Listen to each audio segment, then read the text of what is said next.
নির্বাচন এই মুহূর্তে বাংলাদেশ বিএনপি পাশাপাশি জামায়াতে ইসলামের অবস্থানটা বরাবরই একটু ধোঁয়াশার মধ্যে আছে। বাট বিএনপি কিন্তু বলছে আরেকটা ৫ই আগস্ট কিন্তু হতে পারে ভোটের অধিকারের জন্য।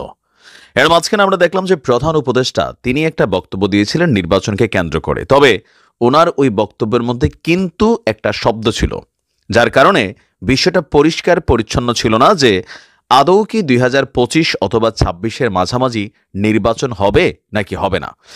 যখন বিএনপির নেতাকর্মীরা মোটামুটি একটু কি বলে যে প্রচারণা চালাচ্ছে যে না ২০২৬-এ তো নির্বাচন হবে, দলকে গোছানোর সময় এসেছে, এরই মাঝখানে আমাদের এই বৈষম্য বিরোধী ছাত্র আন্দোলন থেকে একজন নেতা, যিনি এই মুহূর্তে উপদেষ্টা হিসেবে খুবই গুরুত্বপূর্ণ একটা দায়িত্বে আছেন, উপদেষ্টা আসিফের এক বক্তব্যকে ঘিরে আবারও নির্বাচন ইস্যুটাতে নতুন একটা ধোঁয়াশা দেখা দিয়েছে।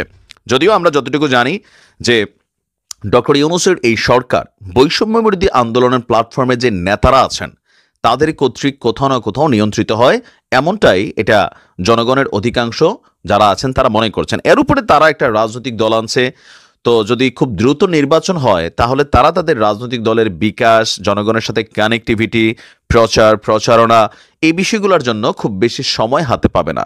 যদি নির্বাচনটা লম্বা সময় পিছিয়ে যায় তাহলে একমাত্র তাদের যে রাজনৈতিক দলটা আছে, কেউ বলছেন কিংস পার্টি, কেউ বলছেন যে না জনগণের চাহিদা, ওই দলটা গণমানুষের কাছে পৌঁছানোর সুযোগ আছে। এখন আদৌ কি ২০২৫-এর নির্বাচন বা ২৬-এর মাঝামাঝি হবে? ডক্টর মোহাম্মদ ইউনূস একটা কথা বলছিলেন যে আপনার সংস্কার ইস্যুটা এখানে জরুরি। এখন আসিফের বক্তব্যটা কি দেখেন, আসিফের একটা বক্তব্য হচ্ছে তিনি এখন বৈষম্য বিরোধী যে ছাত্র আন্দোলন আছেন সেটার তিনি সদস্য না। তিনি বলছেন আমি বর্তমানে সরকারের একজন উপদেষ্টা হিসেবে দায়িত্বরত আছি। তো বৈষম্য বিরোধী ছাত্র আন্দোলনের রাজনৈতিক কি সিদ্ধান্ত সেইটা আমি বলতে পারবো না। অফিসিয়ালি তিনি বলতে পারবেন না, নন অফিসিয়ালি তিনি এটা অবশ্যই জানেন। তো আসিফ বলছে যে সরকারের পক্ষ থেকে একটি টাইমলাইন দেওয়া হয়েছে যে ২০২৫ সালের শেষ থেকে ২৬ সালের মাঝামাঝি সময়ের মধ্যে নির্বাচন অনুষ্ঠিত হবে। তবে আবারও কিন্তু লেস চলে এসছে, এই সময়টা যেটা দেওয়া হয়েছে এটা নির্ভর করছে পুরোপুরি সংস্কার কার্যক্রমের উপর। যদি সংস্কার কার্যক্রম শেষ হয় তাহলেই ২০২৫ অথবা ২৬-এ নির্বাচন হতে পারে। আর যদি সংস্কার আরও প্রলম্বিত হয়, আরও দীর্ঘায়িত হয়, তাহলে এই সময়টার মধ্যে কিন্তু নির্বাচন হওয়ার সম্ভাবনা খুবই কম। যার কারণে বিএনপি সহ যে রাজনৈতিক দলগুলো আছে তারা কিন্তু নির্বাচনমুখী যে দলগুলো আছে, বিশেষ করে বিএনপির কথা আমরা বলতে পারি, তারা কিন্তু বারবার এই সরকারের প্রতি আস্থা হারাচ্ছেন। তাদের নেতাকর্মীদেরকে আবারও আরেকটা ৫ই আগস্টের মতন পরিস্থিতি তৈরি করতে হতে পারে, অথবা নানানমুখী চাপের জন্য সরকারকে তারা কিন্তু তাদের সাংগঠনিক কর্মসূচির বিভিন্ন ধরনের পদক্ষেপ নিচ্ছেন। আসিফের বক্তব্য আমাদের সংস্কার কমিশনগুলো খুব দ্রুতই তাদের রিপোর্ট প্রকাশ করবে।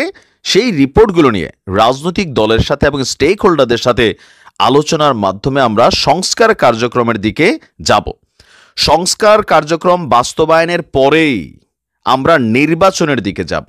বারবার এই সংস্কার ইস্যুটাই মিডলে চলে আসছে। তিনি বলছেন যে রাজনৈতিক দলগুলো সংস্কার কার্যক্রমে তাদের মতামত দিয়ে, তাদের প্রস্তাবনা দিয়ে সহযোগিতা করুক। তো এখানে তার সবচেয়ে গুরুত্বপূর্ণ যে হেডিংটা দৈনিক সমকালে আসছে, যে তিনি বলছেন যে নির্বাচন নিয়ে রাজনৈতিক দলগুলো অধৈর্য হয়ে পড়েছে। আর একই সঙ্গে নির্বাচন নিয়ে বৈষম্য বিরোধী ছাত্র আন্দোলনের রাজনৈতিক কি সিদ্ধান্ত, এই দুইটা প্রশ্ন ছিল। তো তার বক্তব্য হচ্ছে নির্বাচন নিয়ে অধৈর্য হয়ে যাওয়া রাজনৈতিক দলগুলো বর্তমান সরকারের সংস্কারের কার্যক্রমকে ব্যাহত করছে এবং এক ধরনের বাধার সৃষ্টি করছে। সব রাজনৈতিক দলের মতামতের ভিত্তিতেই সংস্কার কার্যক্রম হবে। এর আগে উপদেষ্টা নাহিদ তিনিও কিন্তু একটা বক্তব্য দিয়েছিলেন পশ্চিমাদের কাছে সম্ভবত, যে রাজনৈতিক দলগুলো আসলে সংস্কারের পক্ষে সংস্কারের পথে একটা বাধা হয়ে দাঁড়িয়েছে, তারা অন্তর্বর্তী সরকারকে সহযোগিতা করছে না। আর এটা নিয়ে বিএনপির পক্ষ থেকে খুব স্পষ্ট ভাষায় আপনার নাহিদকে কিন্তু তার বক্তব্যটা প্রত্যাহারের জন্য বলা হয়েছিল।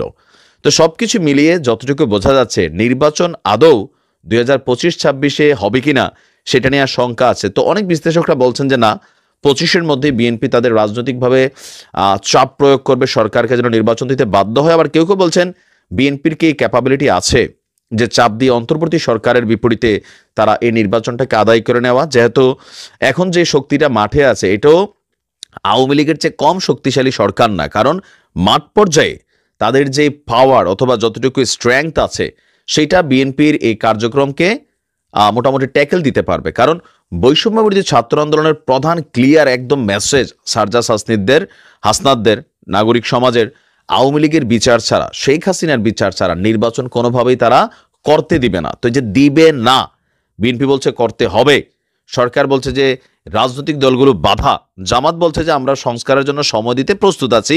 তো বিএনপি এখানে মেইন ফ্যাক্টর। তো কি মনে করছেন আসলে কোথায় যাচ্ছে নির্বাচনের এই গাড়ি? এক ধরনের মৃত্যুর মুখ থেকেই ফিরে এসেছে গত 4 দিন যাবৎ নিখোঁজ সমন্বয়ক খালেদ। তো ফিরে এসে তিনি যে বক্তব্য দিয়েছেন, বোঝাই যাচ্ছে যে তিনি বড় একটা বিপদ থেকে বেঁচে গেছেন। তার সাথের সতীর্থরা, তার পরিবার এ নিয়ে সংবাদ সম্মেলন করেছিলেন, মানববন্ধন করেছিলেন, কিন্তু সবাইকে চমক দিয়ে তিনি নিজেই এসে আবার হাজির হয়েছেন। এসে তিনি যে বক্তব্য দিয়েছেন, এই বক্তব্যটার মধ্যে অনেকগুলো জিনিস ধোঁয়াশাপূর্ণ আছে। কারা তাকে তুলে নিল তিনি জানেন না। 3 জেলায় তিনি ভ্রমণ করলেন, শুধু চোখ খুলতেন এক জেলায় নিজেকে পাইতেন, আবার চোখ বন্ধ করতেন, আবার চোখ খুলতেন আরেক জেলায় পাইছেন, আবার চোখ বন্ধ করলেন, আবার চোখ খুললেন তিনি রাস্তার পাশে পাইলেন, তারপরে ঢাকা চলে আসলেন। সমন্বয়ক আব্দুল কাদেরের বক্তব্য, ভয়ে তিনি এই মুহূর্তে কোনো ধরনের বক্তব্য দিচ্ছেন না, তবে খুব শীঘ্রই হয়তো আমরা আরো অনেক তথ্য সামনে আসবে। আপাতত প্রায় 96 ঘন্টা পর 4 দিন ধরে নিখোঁজ থাকার পর বৈষম্য বিরোধী ছাত্র আন্দোলনের কেন্দ্রীয় সহ সমন্বয়ক এবং ঢাকা বিশ্ববিদ্যালয়ের আরবি বিভাগের 2021-22 সেশনের শিক্ষার্থী খালেদ হাসানের সন্ধান মিলেছে। তাকে গুম করা হয়েছিল বলে জানিয়েছেন বৈষম্য বিরোধী ছাত্র আন্দোলনের সমন্বয়ক আব্দুল কাদের। আর দিবাগত রাত 12:35 এমন তথ্য দিয়েছেন। তো এখন তাকে গুম আসলে কারা করলো? এখন তো সরকার আর গুমের মধ্যে নাই, আইন শৃঙ্খলা বাহিনী গুমের মধ্যে নাই।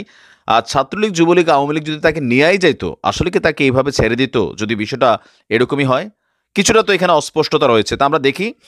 আব্দুল কাদের বলছেন যে খালেদ হাসান ভয়ে কাউকে কিছু বলতে পারছেন না, তো তিনি তার সাথে একান্তে কথা বলছেন। তো সে বলছে যে তাকে গুম করা হয়েছিল। খালেদের ভাষ্যমতে শুক্রবার বিকেলের দিকে টিএসসি থেকে রিকশায় করে দোয়েল চত্বরে যাবার সময় রিকশাতেই অজ্ঞাত কারণে সে জ্ঞান হারায়। তো তার সাথে কি রিকশায় কেউ ছিলেন? কোনো রিকশা তাকে অনুসরণ করছিল? রাস্তার মধ্যে তিনি রিকশাতে জ্ঞান হারালেন, একটা প্রকাশ্য রাস্তা থেকে তাকে কি তুলে নিয়ে যাওয়া হলো? বিষয়টা এরকমই।